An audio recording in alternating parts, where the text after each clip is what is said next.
He culls references from the Mahabharata, the conquests of places outside India by Arjuna and Nakula, the Raghuvamsam, references to Raghu's conquests in Persia, the Varaha Purana, describing the trade ventures and travels of Gokarna, the trader, the Jaggobalka Samhita, reference to the where there's reference to the custom of providing loans to businessmen venturing into the sea. He also refers to the custom of marriages to foreigners, the wedding of Ratnabhava, the trader in Dasakumara Charitam. And in Bengali itself, the journey of the traders Dhanapati and Srimanto to Sri Lanka, as described in the Chandi Mongol. In due course, he reminds his readers that Indian rulers had sent diplomats to the courts of the Roman emperors Antonius Pius, Theodosius, Heraclius, and Justinian, and refers to Juvenal's satires to prove that in the 1st century, Indian experts on astrology were employed in the city of Rome. Occur refers to the annals of Cornelius Tacitus in his footnote, which says that around 60 BC, some Hindu traders traveled as far as Europe by sea, and claims how none of the ancient races of, none of the ancient races of the world had undertaken such a long voyage. I'd want to point out to what he writes exactly in the footnote, and here he quotes Tacitus and says, "The work of Cornelius Nepos has not come down to us, and Pliny, as it seems, has abridged too much. The whole tract would have furnished a considerable event in the history of navigation. At present, we are left to conjecture whether the Indian adventurers sailed around the Cape of Good Hope through the Atlantic Ocean and thence into the northern seas, or whether they made a voyage still more extraordinary, passing the island of Japan, the coast of Siberia, Kamchatka, Zembla in the frozen ocean, and thence round Lapland and Norway, either into the Baltic or the German Ocean." In fact, he leaves it to his readers to decide whether these traders and travelers could be compared to a Columbus or a Vasco da Gama.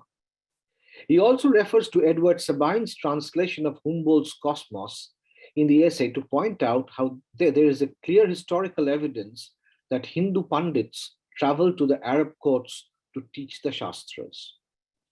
He concludes the first part of the essay with the following unambiguous declaration. I quote, "Most of the examples provided here about the foreign travel of the Hindus are undoubtedly authentic. And on comparison of the Hindu Shastras with historical evidence, it is unequivocally established that in earlier times, Hindus would travel both within and outside Bharatvarsha with great enthusiasm and an unflinching mind, and would often remain there for a period of time." He ends this part of the essay with the regret that it was a proof of the penuriousness of the Hindu mind that its Shastras would now prohibit foreign travel. The only antidote, he declares, is education. The second, shorter part of the essay also delineates the extensive trade relations between Indians and the Persians, Babylonians, and across the Mediterranean with the Europeans and Africans.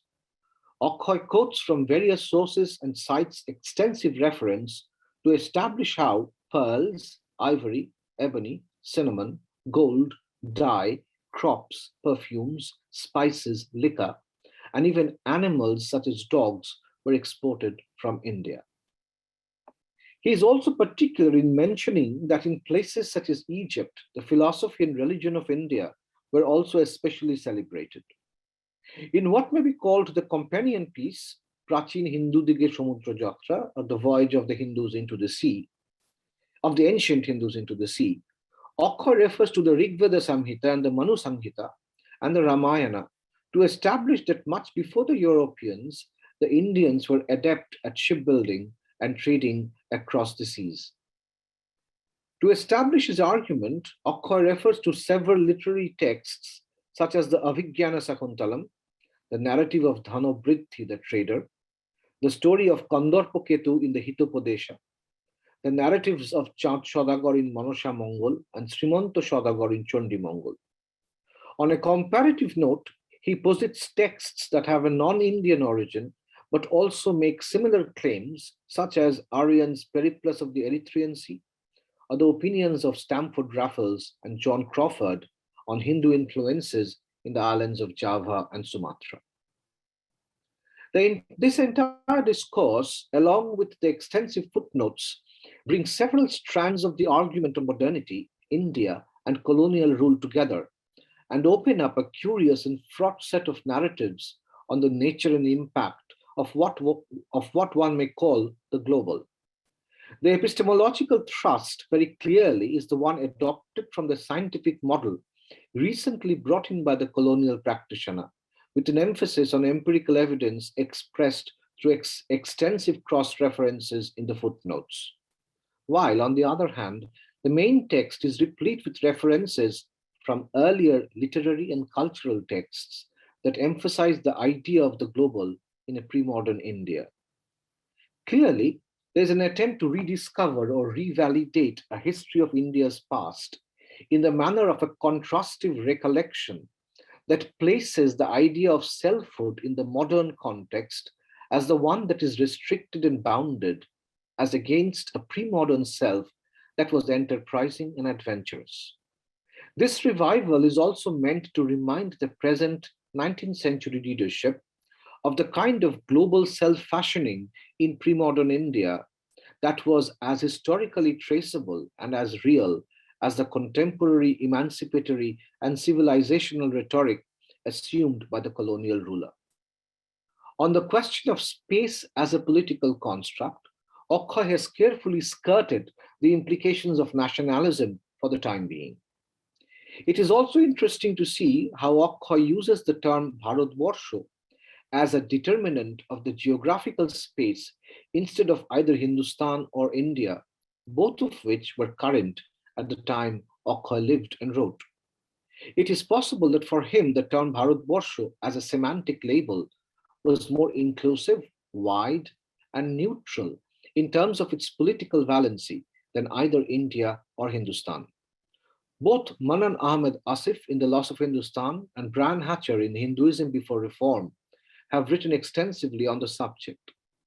As both Asif and Hatcher point out, the idea of Bharatvarsho opens up the polity of the geographical space to wider connotations of globality as an all-world encompassing space or a vast chronotope of worlds, continents, etc., thereby bringing to a crisis the notion of colonialist epistemologies and their claims of racial superiority.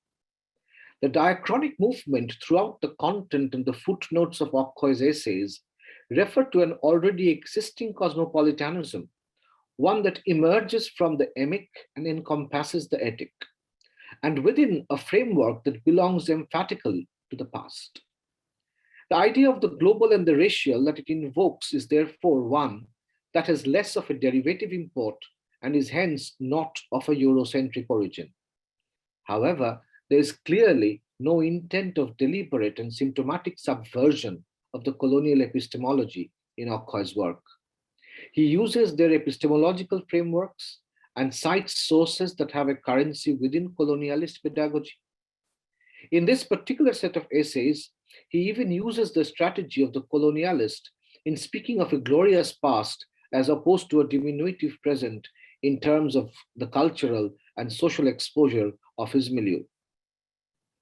The volumes of the Tattvabodhini Potrika under the editorship of Okhoi Datto bear testimony to a complex ideological map that had many inherent contradictions peculiar to the time and place in history. From the various nature of the subject matter to the way it envisioned modernity, the Tattvabodhini Potrika was invested with a particularism that also peculiarly carried in its pages the indelible mark of its editor. The idea of India or Bharatvarsho, however one chooses to say it, was enunciated through multiple frameworks of the regional and the global, the pre-modern or the modern, and through a network of religion and science, rationality and belief systems, class, color, and race that had their impact on the lived experience of the educated middle class in 19th century Bengal. This latter group of people of the Bhadralok category was also not a homogeneous one and constituted both the Kirani meaning the clerk, and the deputy magistrate, the matriculate, and the elite. Evidently, the readership of the Tattvabodhini also constituted of a motley group of people across sections of the Bhadralok population, and also not restricted only to the members of the Brahmo Samaj. Therefore, whether it was religious or moral instruction, or dissemination of general knowledge or science education, the motley nature of the readership involuntarily created a network of influences and counter influences that had both local and global connotations. Given the complex nature of the polity, the, the range of influences that spanned centuries and continents, Akhoy Datta and his milieu were wading through a series of rapid epistemic shifts and ideological maneuvers that frequently ran into each other and yet were distinctly different. Thank you.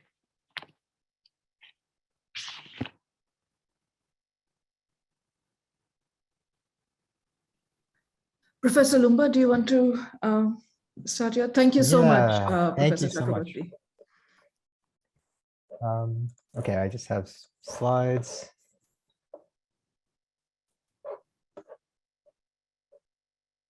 I want to make sure it's okay.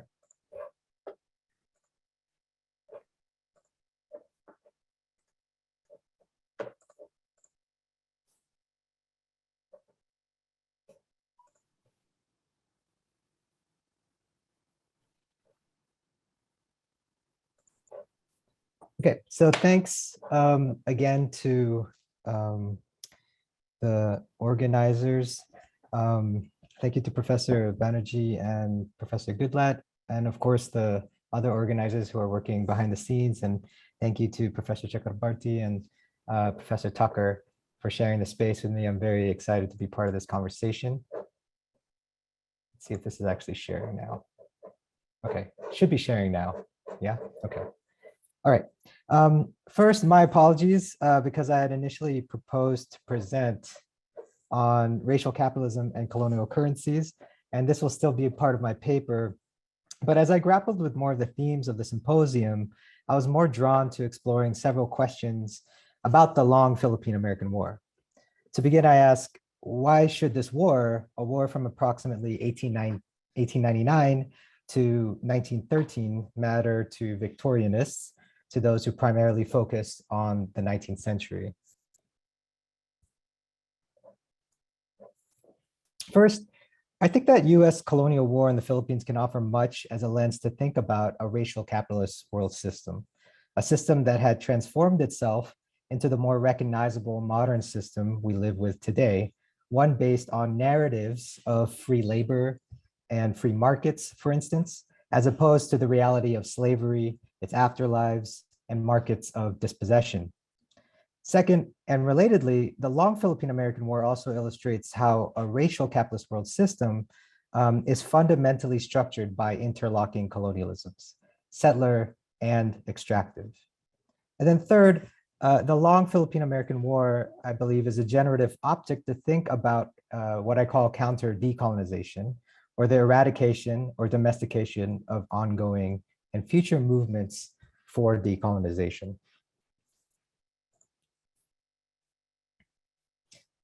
So just to be clear, US counter-decolonization, which is what I'm going to be talking about here, was deeply shaped by its origins as a settler colony, a white supremacist society and capitalist empire. Here I build off Manu Karuka's concept of counter-sovereignty, which is, quote, a position of reaction to distinct indigenous protocols governing life in the spaces the United States claims as its national interior. So by situating US empire first as a settler colony, I want to emphasize that decolonization was anterior to expansion, to recast US empire and perhaps other 19th century capitalist empires as fundamentally historical forces of counter-decolonization. This is especially clear in the first half of the 19th century. During this period, US empire first expanded through so-called frontier wars with indigenous and Mexican peoples and second, through the establishment of the Monroe Doctrine and later the Tyler Doctrine, which sought to crowd out other capitalist empires throughout the Western Hemisphere, placing liberated indigenous or other decolonizing peoples under US formal or informal dominion. In the last decades of the 19th century, US empire was unapologetic as it pursued counter-decolonization across vast bodies of water in the settler colony of Hawaii, the former Spanish colonies, Cuba, Puerto Rico, the Mariana Islands, Guam, and the Philippines. But on the other side of the coin, to best understand counter-decolonization, we need to situate the Philippines within the long array of crises and upheavals of racial capitalism during the 19th century, or what could also be considered the age of revolutionary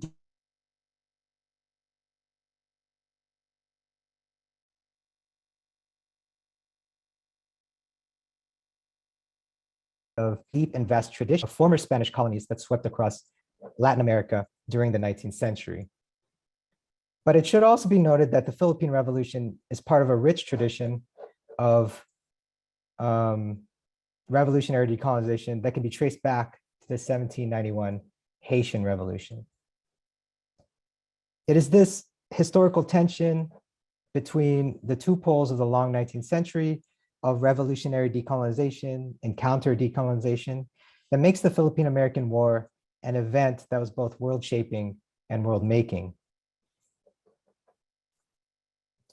To be more precise, let me quickly recap the material consequences and effects of US counter-decolonization in the Philippines.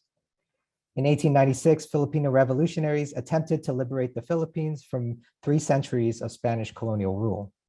In 1898, the United States would defeat the Spanish and purchase the Philippine Islands for $20 million, disavowing Filipino native claims to sovereignty.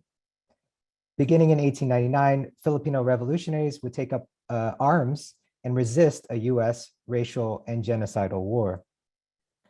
Within the first few years of the war, 250,000 Filipinos would die from combat, disease, and famine, countless more maimed, disabled, and displaced. For over a decade and a half, armed insurgencies would continue throughout the archipelago, necessitating the continued institutional presence of US military in the islands. The effects on Filipino life and land was profound. For instance, due to malnutrition, epidemics, and the destruction of livestock and crops, the population level would stagnate for over a decade and would not reach pre-war, so pre-1890s levels, until the early 1910s. At the same time, the pretense of bringing capitalist development and securing capitalist accumulation to the Philippine colony was constantly undermined by the disorder brought about by US counter-decolonization violence. For colonial officials, one of the primary forms of achieving counter-decolonization was, on one hand, through the institution of a colonial currency, and on the other hand, the maintenance of racial hierarchies. So this is where I get a little more specific about what I'm talking about. Policing money, which is my focus for today, and regulating race went hand in hand. The main agents of this twinned form of counter-decolonization were American economic experts. Economic experts were crucial to US imperial projects, justifying violent colonial economic policies through a combination of white supremacy, racial paternalism, and heteropatriarchy. Composed mainly of academics, bankers, and businessmen, and they almost always identified as men, many of these experts were drawn to US empire's new colonial frontier in the Philippines for several intertwining reasons.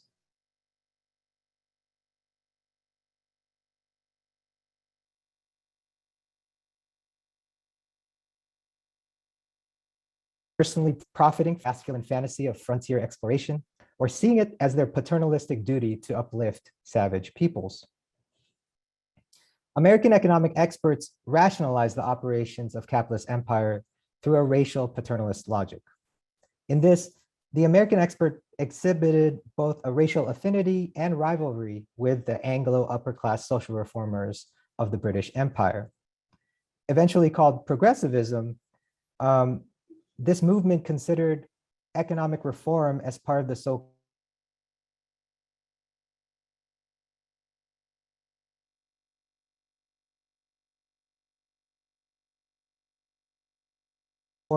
transform supposedly backward, savage, and primitive peoples. Progressivism was grounded in a fantasy history of US capitalism. In this fantasy history, Anglo-American wealth, prosperity, and security emerged out of the hard work and creativity of the self-sufficient white entrepreneur, the cultural investment in private property and individual personhood, and the legal protection and spread of the free market. This narrative was grounded in the disavowal of settler colonial land theft and indigenous genocide, the plundering of rival empires, the exploitation of imported labor from colonized and semi-colonized territories, and racial enslavement of Black peoples. Instead of this history of crisis and violence, the traditional and dominant history of US capitalism asserted a narrative of innovation, industry, and progress. Beginning with the Lockean notion of the settlement of idle lands and the establishment of private property and freedoms, the Jeffersonian ideal of yeoman farmers and self-sufficient liberty, all the way to the entrepreneurial spirit of industrial giants such as John Rockefeller and Andrew Carnegie, these narratives of economic development deeply shaped progressive era expertise. Before arriving in the Philippine colony, therefore, many economic experts were deeply structured by this progressive views of race, capitalism, and empire. Many believed that human civilization followed a series of historic stages that began with the cultivation of agriculture and the protection of private property, and the steady evolution and progress of US society toward industrialization. For experts, the Philippines was an ideal place to work out progressive notions of racial paternalism and economic development. Moreover, in the colony, experts could experiment by creating new kinds of monetary and banking systems from what they believed to be an economic tabula rasa. Through currency and banking experiments, experts would not only ideally prove their economic and racial theories, but also their colonial authority to the broader US logic of counter-decolonization. So take, for instance, Charles Conant, the main architect of the new monetary system in the American colonial Philippines, who argued in 1898 that it was the duty of Anglo-Americans to spread civilization to Asia and Africa, which had, quote, not felt the pulse of modern progress. To Conant, spreading US capital to what he called half-savage lands was part of the natural law of, quote, economic and race development. Using the language of racial paternalism, this spread of Anglo-American civilization was inevitable, even if it necessitated imperial methods of force. As Conant stated, I am a strong believer in imperialism, in the sense that the advanced powers should open the undeveloped countries to civilization and introduce among them the machinery of modern production, commerce, and finance. In this entanglement of race, capitalism, and imperialism, colonial money in the Philippines was even conceptualized as a continuation of settler colonial practices, part of a longer heritage of white supremacy in the North American continent. One press release from the War Department attempted to resonate with the broader public through a nostalgic narrative of US capitalism. The idea of a special coin for colonial dependencies, distinct from those of the realm, is by no means new. In fact, it is as old as the colonial system of Great Britain and the now United States of America, and apparently originated for use right here on our own soil within about 5 years of the first prominent foothold of the white man on the North American continent.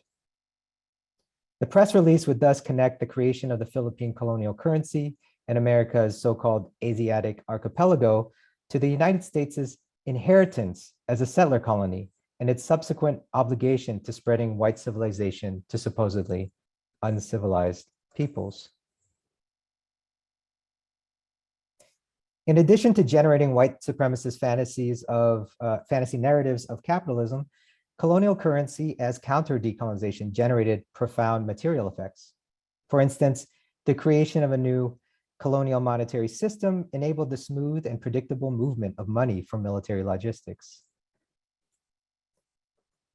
Indeed, the establishment of a new monetary system and the maintenance of a stable exchange rate between the Philippine peso and the US dollar would entail the creation of several currency funds. The cash in these currency funds were necessary for war logistics. In 1904 alone, US military expenditures on labor, resources, and construction in the Philippine colony was estimated at $1 million a month. US military spending would flood the archipelago with new coins.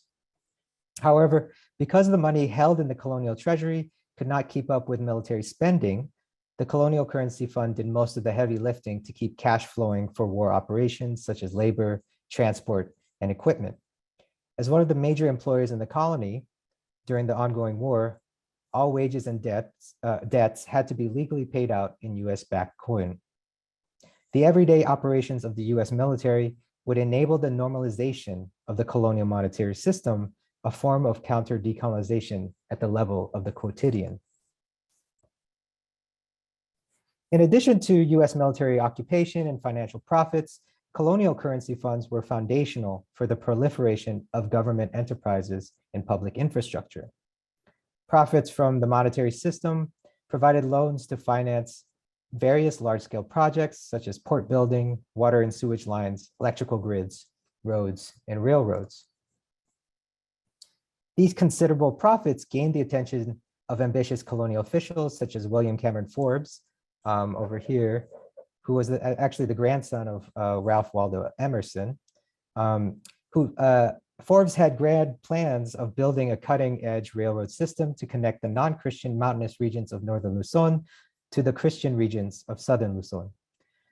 The railroad would ideally aid the military settling of non-Christian frontiers and provide new pathways for capital to circulate and accumulate.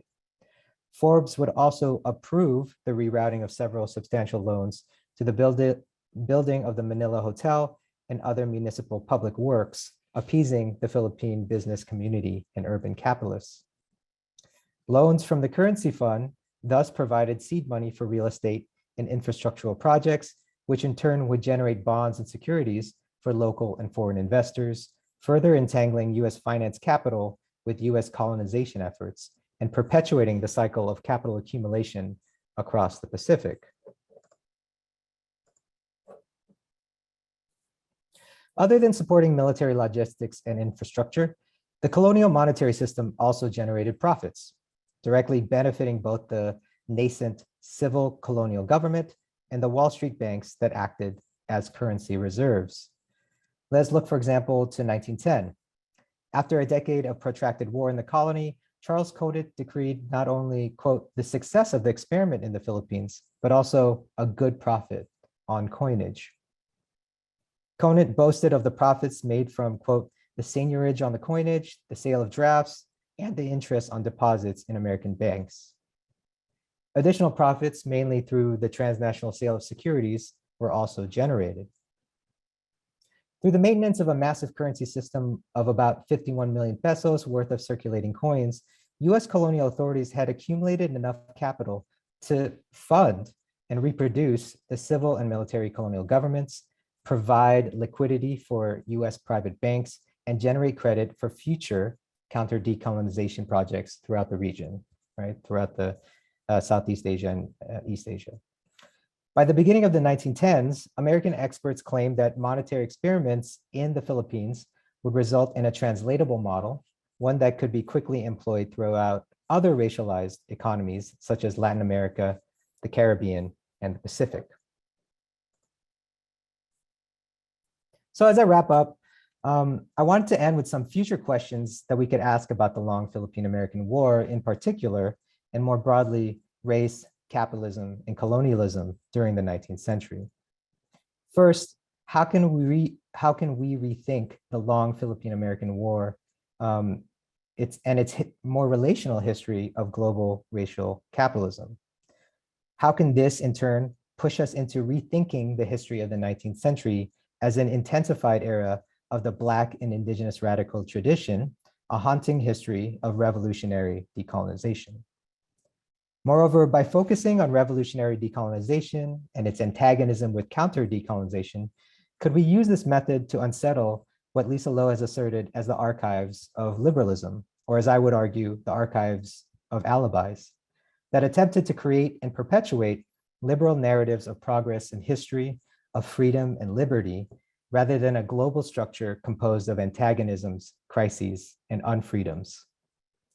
Indeed, the optic of revolutionary decolonization might help us rethink the 19th century as one populated by a multitude of historical actors that desired collective liberation and self-determination, ranging from indigenous peoples fighting against dispossession to Black peoples fighting for abolition, and for other colonized people of color fighting for radical forms of autonomy and sovereignty. Thank you.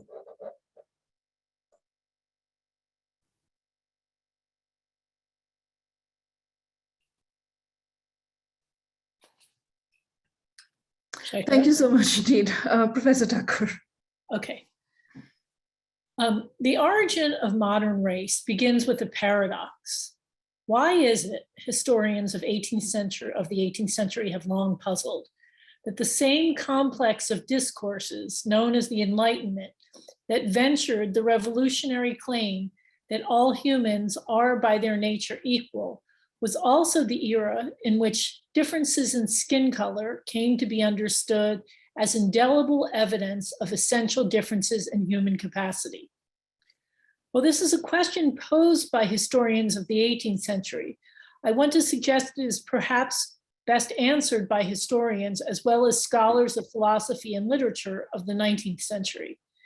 This longer historical trajectory, a trajectory that brings into relation with one another shifting models of medicine and philosophy, reveals the coincidence of Enlightenment universalism and racial essentialism to be not an instance of profound intellectual and political hypocrisy, but rather a deliberate effort to invent an understanding of race designed to fix a profound and fundamental incoherence within both Enlightenment philosophy and modern anatomical medicine.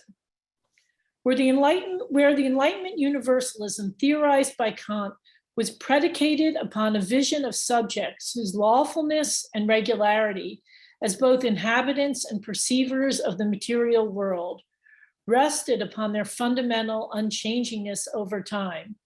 The actual embodied subjects who attempted to make sense of this material world and to lay claim to the political rights afforded by this foundational equality did so in bodies that were vulnerable to illness, that aged over time, and finally died.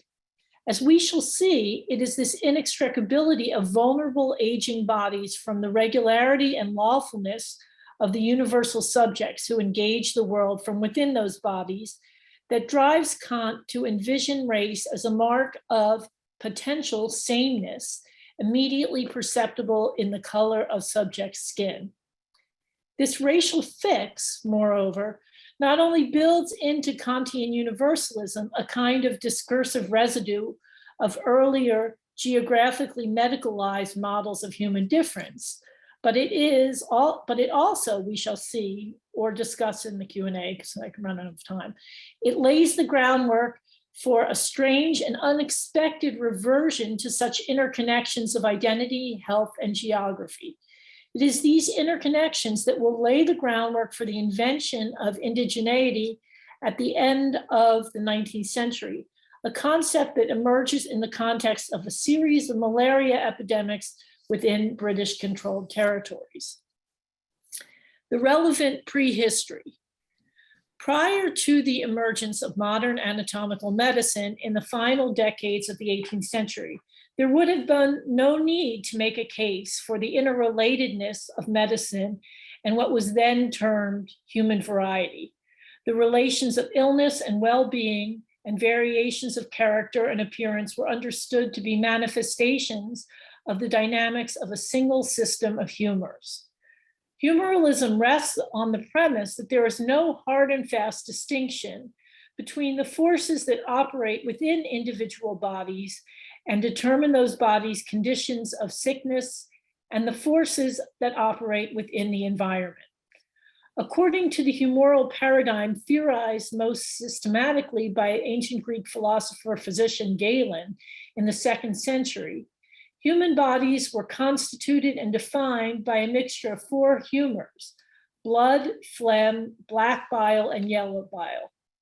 Each body boasted its own particular combination of the four types of humors, and the particular proportions determined not only what counted as a healthy state for the particular person, but also influenced given individual's complexion, a term that referred not only to a person's skin color, but also to his or her temper or disposition. But because the humors inside a given body were understood to operate in conjunction with the particular conditions of the immediate environment, the proportions of heat, cold, wetness, and dryness, a healthy body was not one that contained a particular mix of humors, but rather one whose relation to its environment allowed those particular proportions to remain in balance. Moreover, because the environment was understood to affect the humoral proportions of the individuals who inhabited a given place at a given time, geographically proximate people tended to resemble one another, not only with regard to their skin color, but also with regard to their temperaments. As slavery and colonial expansion brought more and more people into environments different from those into which they had been born, according to the logic of humoral medicine, those people's complexions and temperaments ought to have changed. When those changes did not in fact come about, the explanatory power of humoralism became less and less convincing, and the paradigm began to lose its cultural hold. But while the 18th century emergence of modern anatomical medicine did away with any direct causal link between bodily health and externally legible marks of human variety, the two structures of embodiment remain essentially intertwined. Where humoralism had seen each body to be comprised of its own unique blends of humors in constant dynamic relation to the surrounding environment, and then thus legible to both inhabitants of a given body and that body's external observers, anatomical medicine understood disease to be the result of lesions located on organs buried deep within the body. As such disease was inaccessible both to the direct observation of the patients who inhabited the bodies and the physicians who would treat those bodies. Under this new theoretical dispensation, the patient's skin functioned as the barrier to direct observation. But given that within this new paradigm, all bodies were assumed to be fundamentally like one another, anatomical physicians were able to develop procedures of indirect diagnosis. The practice of autopsy, now the central element of the newly regulated and professionalized medical education, offered an instrument for knowing what the skin rendered opaque. What physicians were still were not able to see what was going on inside a given patient's body to produce his or her externally discernible symptoms. The fact that this physician had undergone a medical education involving the systemic autopsying and examination of the organs of an already dead person allowed said physician to correlate the symptoms of the sick person with the state of organs that had been revealed by the autopsy of a different dead person. In this way, anatomical medicine relied on a conceptual, which is to say not quite empirical, standardized body to bring otherwise disconnected empirical observations into diagnostically revealing relation to one another. But this practice of aligning of the not quite observable interiors of sick bodies with the closely observed disemboweled interiors of dead autopsy body generated its own controversies. Early medical practitioner critics of autopsies, including Thomas Sydenham and Paul Joseph Barthez, argued that while autopsies, what Barthez called practical anatomy, enabled physicians to observe directly the lesions on the organs moved from autopsied corpses, there was no way They knew for certain that the lesions that they observed were the cause of death and not its effect. This question about how precisely the evidence made available by autopsies was to be read exposed an even more fundamental incoherence haunting this concept of the standardized body. While the standardized body's diagnostic usefulness is predicated on the claim that all bodies, both living and dead, are essentially like one another, the diagnoses generated out of the comparison only have practical applicability insofar as sick bodies and dead bodies are different from one another. Put simply, medical intervention can only help so long as sick bodies are unlike dead bodies. Sick bodies are not yet dead, and the goal of therapeutic medicine, of the treatment that follows, if not quite follows from that diagnosis, is to prevent those sick bodies from becoming dead. The era's physicians were quick to acknowledge that their diagnostic and therapeutic projects rested upon very different sorts of evidence. What their diagnoses of patients drew upon, while their diagnoses of patients drew upon knowledge they had gleaned from studying autopsy bodies, their choice of treatments was of necessity a trial and error affair, since the causal relation of both the progression of a disease and its treatment by way of medicine were hidden from observation. We might be tempted to conclude that this discontinuity between anatomical medicine's therapeutic and diagnostic practices meant the two pursuits depend upon conceptions of the body's temporality that are entirely distinct from one another. While therapeutic practice of medicine seems to understand a body that changes over time, becoming increasingly sick or well, aging or dying, the diagnostic body of the model of the body presumes that all bodies, living and dead, are fundamentally identical to one another. In point of fact, the anatomical physician's unique authority is constituted by the irreducible co-presence of the two models.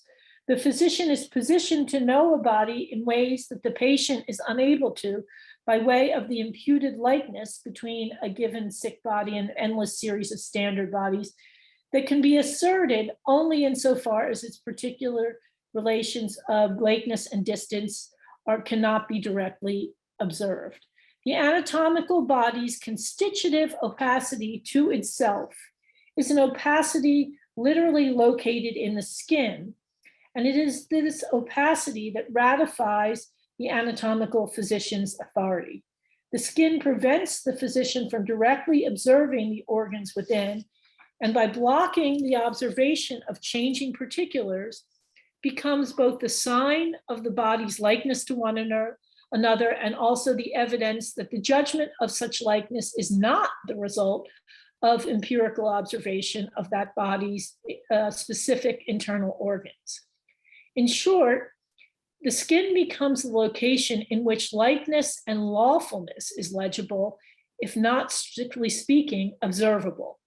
At the same time, the practical usefulness of the standard body rests upon the temporality it excludes, the likeness of sick bodies and dead bodies that allows physicians to know what is happening inside people's bodies only matters insofar as it gives those doctors the knowledge necessary to act upon a body defined by its changeability through time, to offer medical treatment for a sick body before it changes into a dead one. So why does what would seem to be entirely insider baseball kind of conflict within the emergent medical profession matter to those outside it?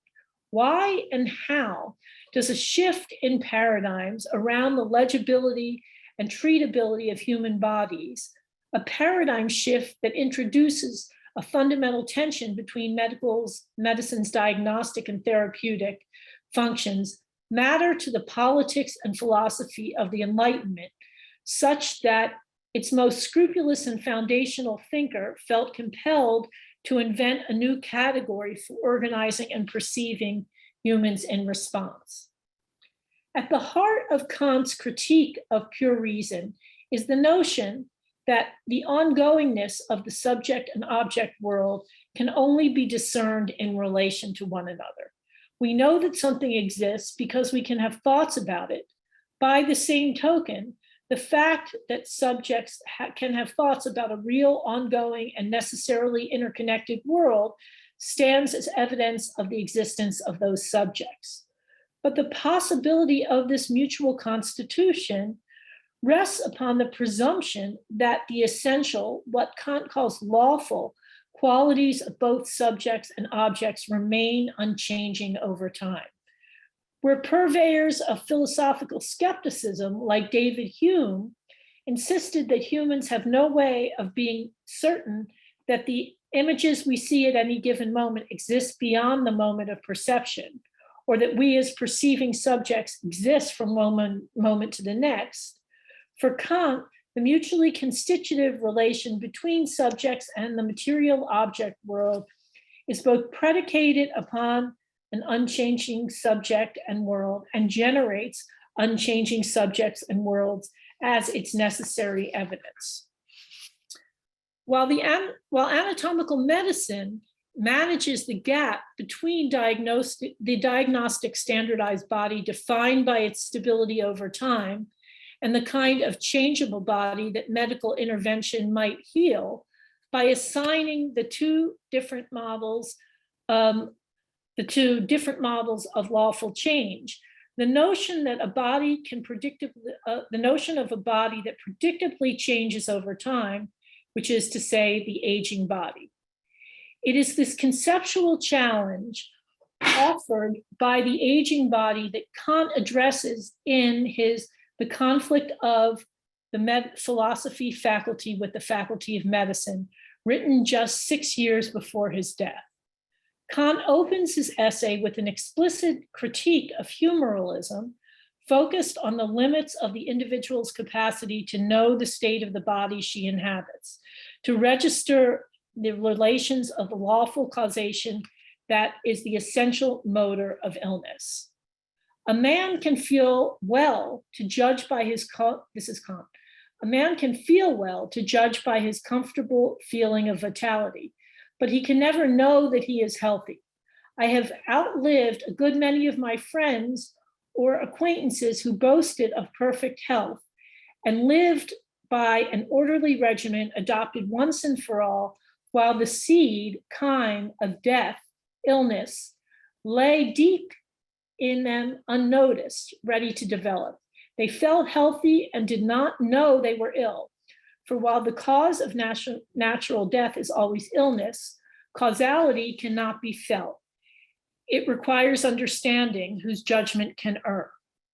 While Kant first introduces his experience of his own aging body as both an occasion and an analytical framework for articulating the limits of humorism, when he reinvokes his aging process a few pages later, his interest is no longer simply in the failure of body-centered sciences like anatomical medicine to register the changes embodied subjects undergo over time, but the failure of philosophy more broadly construed, including, it turns out, his own critical method to accommodate subjects' inevitable aging. Again, this is Kant. This pathological condition of the patient, which accompanies and impeded his thinking, insofar as thinking is holding firmly only to a concept of the unity of ideas connected to his consciousness, produces the feeling of a spasmic state in an organ of thought, his brain. This feeling, as of a burden, does not really weaken his thought and reflection itself, or his memory of preceding thought.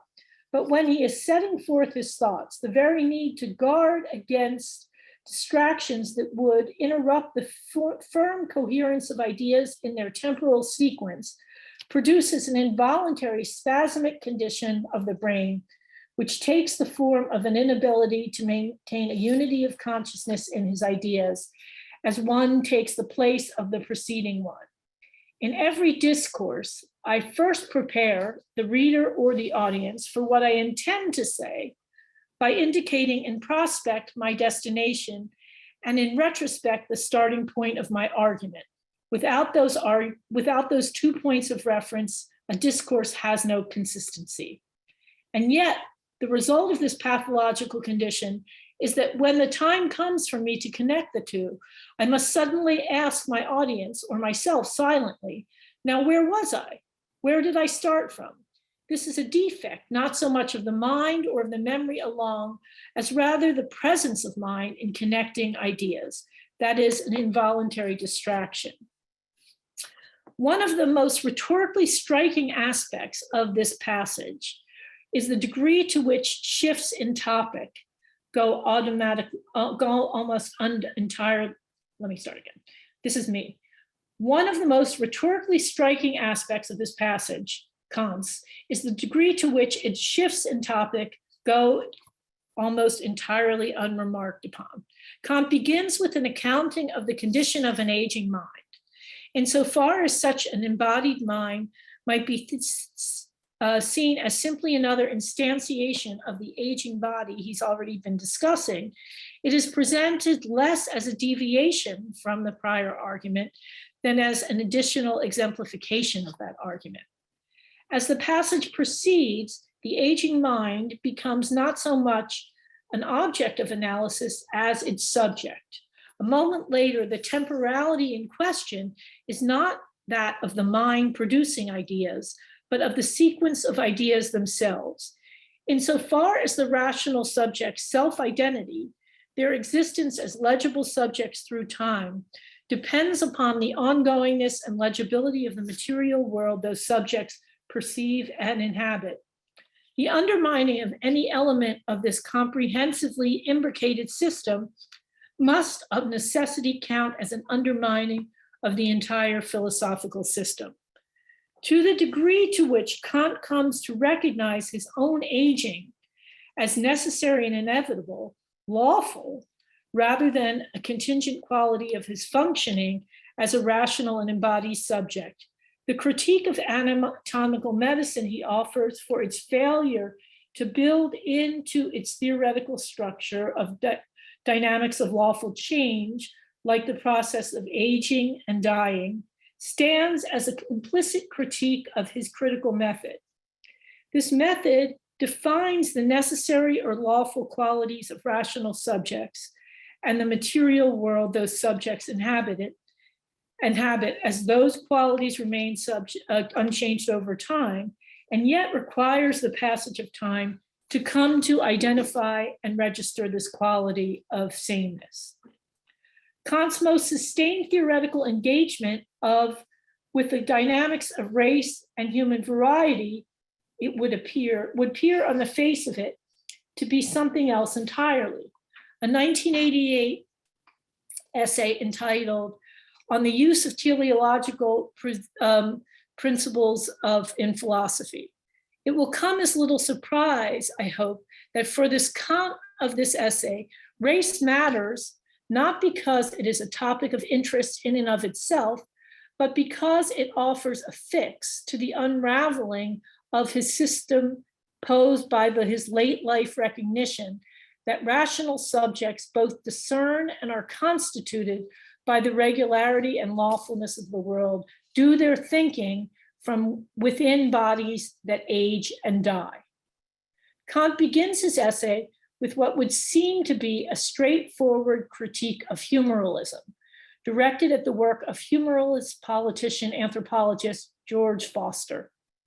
But while the specific objects of his critical ire are now familiar, he takes aim at the notion that the skin color of all these people from Southern Europe to the tip of Africa can be proportionally calibrated to the climate of land changing from brown to black and back again to brown. Kant employs a new taxonomy to frame his critique, one that enables him to bridge the gap between Forster's proto-anthropology and his own critical philosophical project. For Kant, the flaws of humoralism lie in its status as a kind of natural description, a category he counterposes to natural history, where natural description posits forms of human variety that are the consequences of particular conditions of the environment at a given moment, conditions that need not reproduce themselves from one moment to the next. Natural history is concerned with, quote, investigating the relation between certain present properties of the things of nature and their causes in an earlier time in accordance with causal laws that we do not invent, but rather derive from the forces of nature as they present themselves to us, end quote. Because the properties to which natural history attends are those that inhere in the subjects themselves, those objects need not be observed over time, since the prior causes that generate such qualities are discernible at any given moment in the constitutive lawful qualities of the object themselves. Natural description, by contrast, requires external witnesses to be present at all times, since the qualities it details are events, the effects of temporary, local, and contingent causes. It is by virtue of the ways in which Kant's natural history departs from the natural description of Forster's humorism that it articulates a framework for addressing and solving the problem that haunted Kant's critical philosophy, and which he finally names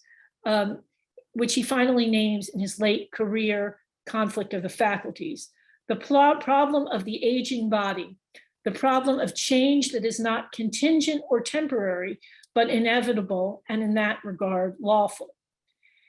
As he elaborates his critique of Forster's humorless natural description, Kant draws attention to the temporal dividedness implicit in the anatomical conception of the body he seems to be offering as an alternative.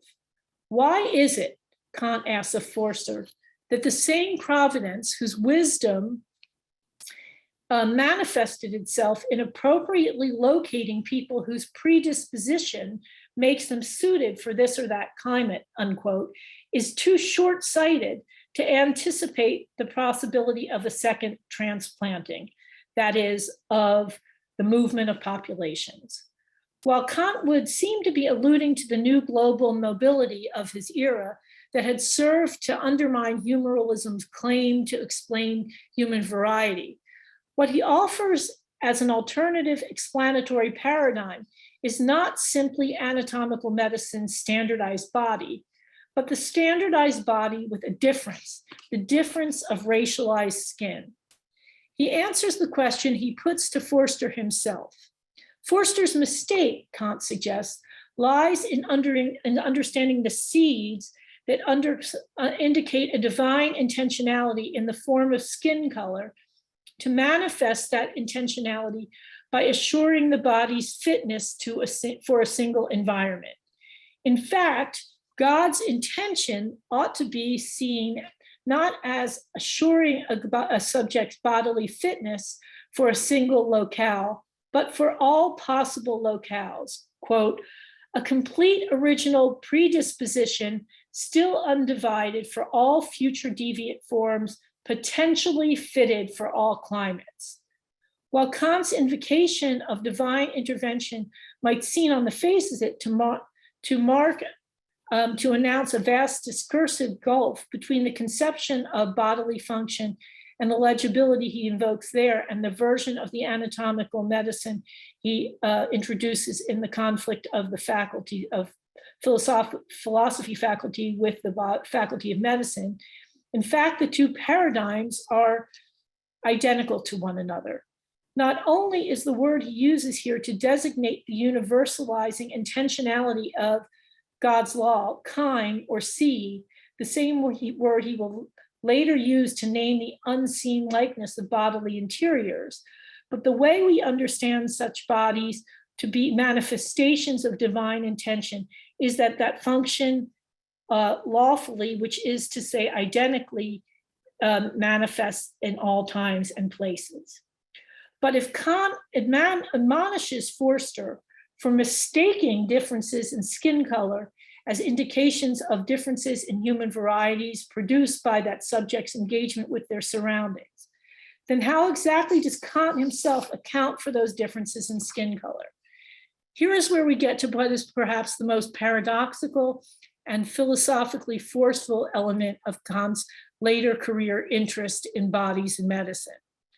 Rather than indicating God's failure to think ahead, to consider the possibility that individuals might choose to stray from the geographical regions in which their parents settled, the range of skin colors indicates the human capacity to settle and function anywhere and everywhere, the universal and lawful human capacity for freedom. Rather than marking difference, particularity of skin color marks a fundamental sameness, the common potentiality to be fitted for all climates.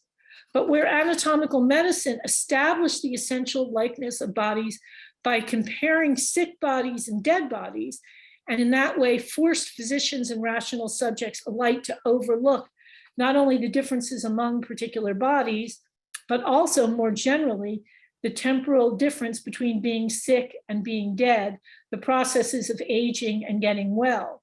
In Kant's vision, the varieties of skin color indicate that essential likeness in an instant, in the quickness of a glance. Kant's various skin colors simultaneously make manifest the standardized universal lawfulness of the body and signal the contingent fact of particular migration having taken place. Kant's racialized skin superimposes the likeness of the body to other bodies and the changeful contingent particular history as qualities of a single seamless sign. The variousness of skin color in instantiating a conception of humanness that is both directed by universal law and endowed with the capacity for freedom, and at the same time making that sameness empirically legible in an instance, thus functions as a fix to the central conceptual conundrum of both anatomical medicine and Kant's own critical method. Skin absorbs the threat posed to Kant's critical method by the fact, indeed, the inevitability of his dying. The threat that lawfulness, standardization, might not render insignificance the contingency of change, the press of historicity, but might instead turn out to be inextricable from such changefulness. Thank you. Thank you very much. And thank you to all the speakers for a very, very rich and generative set of papers. I invite the audience to type in questions in the Q&A, and while the questions are coming in, I have a few to pose just by way of continuing this very provocative and interesting conversation that you have posted. Actually, there is a question that has come in. Because we're running a little low, I think on time, I will move directly. I'll keep my question on hold and move directly to the question that's coming in from the audience. So this is from Bradley Camp Davis, who asks Dr. Chakrabarti, you mentioned the production of an indigenous identity connected to a broader cosmopolitanism. Did Bengali intellectuals engage in discussions about indigenous communities or peoples within the Indian cultural world, either from the Mughal period or after?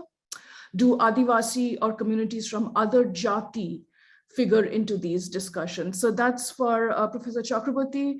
For Professor Lumba, for these archives of liberalism or archives of alibis, can historians and other scholars reread the chief works of liberalism, especially Locke, as critiques of counter-decolonial or anti-colonial projects? Thinking here of Graeber and Wengrow's recent book, but also Oladaikuyano's evocation of labor as wealth in his 18th century critique of slavery. So we can start with those questions. Right, thank you, Shukarna. Thank you, Bradley Camp Davis, for this very interesting question. Actually, the answer to this question is a little complex in the sense that, first of all, an easy answer to the question would be, did Bengali intellectuals engage in discussions about indigenous communities? No. And do Adivasi or communities from other jati figure into these discussions? Rarely. I'll say this in brief. Once again, this is where Akhoy Datta becomes so important as a figure. And I have been surprised when I was writing about him, I'm still writing about him, that he is perhaps, first of all, South Asian historians more or less have neglected him or have relegated him to the margins. The thing is, it is only perhaps Akhoy Datta who accidentally belonged to this very elite milieu of 19th century Bengali intellectuals who supposedly created what we sometimes term as the Bengal Renaissance. It was generally a very closed space in a sense, and the historian Rajat Kanta Rai has written about this, how it is a closed space where this is talking about the upper caste, middle class, English educated Bengalis. Perhaps the lone exception in his milieu was Akhoy Datta, because he was someone who dismissed the caste system, and in the 19th century it was very difficult to do this.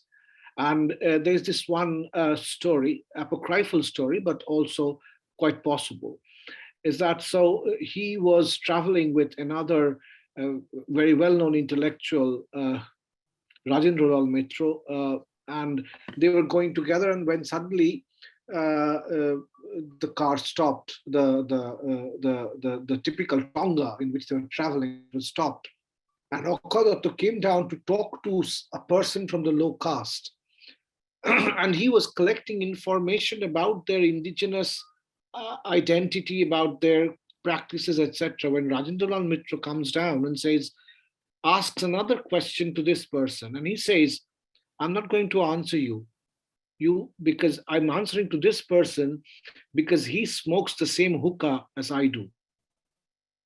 So he would share smoke with, he would share his smoke with someone from the low caste or someone from the indigenous or Adivasi communities.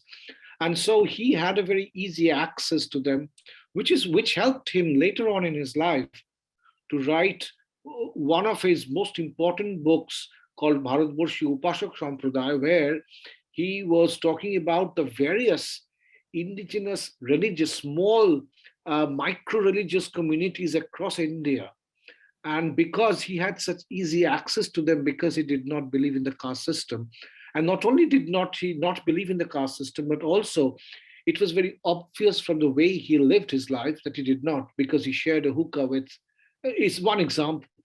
So more or less, this would be my response to you, in the sense that most of what was happening intellectually in the milieu of Akhoy Datta at that point of time with Devendranath and Ishwar Chandra Vidyasagar and all the various luminaries, there was a certain kind of closed space where they were interacting with the colonial master and looking for a certain narrative of emancipation.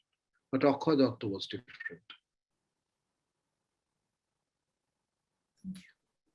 I'll just quickly try to answer Dr. Davis's question. Actually, no, Brett.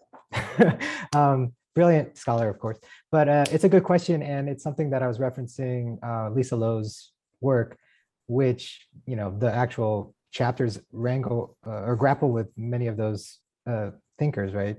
Equiano and Locke, and looking at liberalism as a kind of something that emerges, that attempts to paper over much of the kind of antagonisms of the 19th century, whether it be slavery or indigenous dispossession, as Locke is maybe more known for in terms of notions of property and land, right? And so for me, I think Lowe has been really inspiring in terms of rethinking many of even Equiano's narratives of freedom as something that comes out of and grounded in individual liberty, rather than one that comes out of abolition in the way that maybe the kind of what Cedric Robinson calls the kind of Black radical tradition, the things, the kind of slave rebellions, the uprisings, the marronage that predate, you know, Equiano's sort of narrating of freedom, right? So that's sort of one way of, one angle to think about a really generative question. So thanks. Jonah, if you can just go over a few minutes, is that okay? Yeah, that's fine. I think we'll have to, maybe we'll abut. I think maybe we'll run up right to the round table and people can take breaks as they need to on their own kind of thing. But yes, I think so. Yes. Right. So there's a question from Lauren Goodland, my co-organizer, and she thanks you for the fascinating paper. That she also adds that given that as Victorianists, we are dealing with a post-Enlightenment milieu, in sense of the 19th centuries being more culturalist, more anthropological, more historicist, more civilizationist. How do you think Victorianists might adopt these Kantian notions? In Allan's paper, we saw that right from the start, Spain and the US take race as a sign of hierarchy so pronounced that they justify overriding the claims to sovereignty of people willing to die in their fight for freedom. Even thinkers who hold on to the notion of universalism in the fullness of time, say Mill, recognize a cultural backwardness that we today would regard as a non-biological form of racism and white supremacism. So should we simply assume that the 19th century was not a Kantian century? This is for me? Yep. Okay. Well, what I was going to do, the next turn was essentially to say to look in ways that the 19th century was not a particularly Kantian century, but I was interested in the ways that certain kinds of controversies over malaria epidemics actually had they reinvigorated a kind of humoralism, but they reinvigorated a humoralism, a sense of connection between bodies and space that was changed by its interruption by the Kantian paradigm. And so what ends up happening is there's a kind of a sense that people are connected to the space they inhabit insofar as they are made sick by excess water. And at the same time, later, a few decades later in the Ottoman Empire and British Mandate period, there's a whole debate about absorptive potential. And what begins as what begins as a question of, is there enough water in this particular space to accommodate people, actually that becomes the mechanism for understanding people to have a kind of essential and an essential connection to the space they inhabit, in a way that humoralism saw people as affected by their location, but they could always move. And they could always move. And if they were going to move, then their balance of humors would change, and presumably their particular kind of racial constitution would change. By the time when we get a version of humoralism again in the form of the various kinds of debates about malaria and excess water, the effects of excess water, what comes in the aftermath of that is the presumption of indigeneity, that somehow people who are in this space and are affected by it are linked to the space because there's only so many people who can be in this space because the water is limited. So the potentiality, the notion of potential that was undergirding Kant's understanding of people's possibility of being anywhere became relocated as something that limited people and defined them by the place of their location. So I would say it's not directly relevant, but it's relevant in the way that it interrupts and transforms the original version of humorism and a kind of regression to humorism, or a return to humorism around notions of the malaria pandemics. Thank you so much. We are running out of time, so we will have to bring this panel to a close, unfortunately, but we do have the roundtable right after, so we can continue this conversation. And just by way of closing, I'd like to say that, you know, from the first two panels, the first panel and this panel, I mean, the keywords that are emerging, and perhaps not surprisingly, are capitalism, race and capitalism as sort of intersecting conjoined systems, and the attention to the body. And I thought that, you know, each of the panelists here, you spoke to that in very specific and suggestive ways. So just kind of taking that sort of interplay into our sort of adding that to the discussion, I hope that we can sort of, you know, engage with these concepts and think through them more in the roundtable.